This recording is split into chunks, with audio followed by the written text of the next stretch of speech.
Oui, bonsoir à vous. L'on dit souvent qu'il est plus facile de parler de ses problèmes à des inconnus.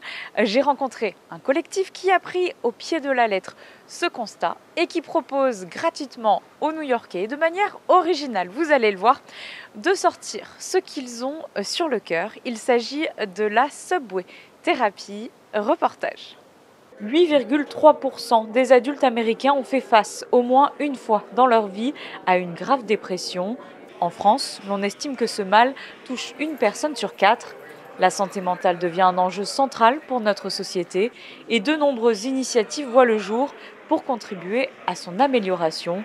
Avec Subway Therapy, ses créateurs proposent de transformer ces lieux de passage du quotidien que sont les couloirs du métro en lieux d'expression. I really wanted to come and do it because I love community art projects and it's so beautiful just to see what other people are thinking and the things that are going on in our society. Ce collectif propose aux usagers depuis 2016 de noter leurs pensées sur des post-it et de les coller au mur.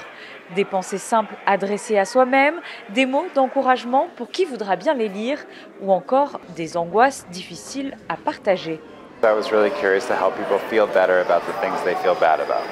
Subway therapy for a year was just conversation. And then when Trump was elected in 2016, I started introducing sticky notes and post-its to the project. People started writing instead of talking. Opportunities like this give individuals like that a chance to express themselves and be part of community and be together, and especially in such a drab place like this, it's nice to have some color and some joy for someone. Subway Therapy fait partie d'un concept plus global, The Listening Lab, que l'on peut traduire par le labo de l'écoute.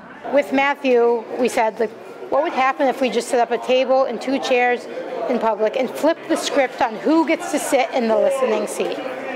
Young people very rarely get to ask the hard questions. And they very rarely get to listen to the experiences of others to help create the society we dream of. So how can we expect young people to create a better future if we're not allowing them to have the power to sit in the seats to ask the questions? So Matthew and I created a program where young people can learn how to have empathetic conversation in public space and sit in front of others and engage with strangers from all over. Discuter et partager ses émotions avec des inconnus pour apprendre à mieux les communiquer avec ses proches, c'est là toute l'ambition de ce collectif.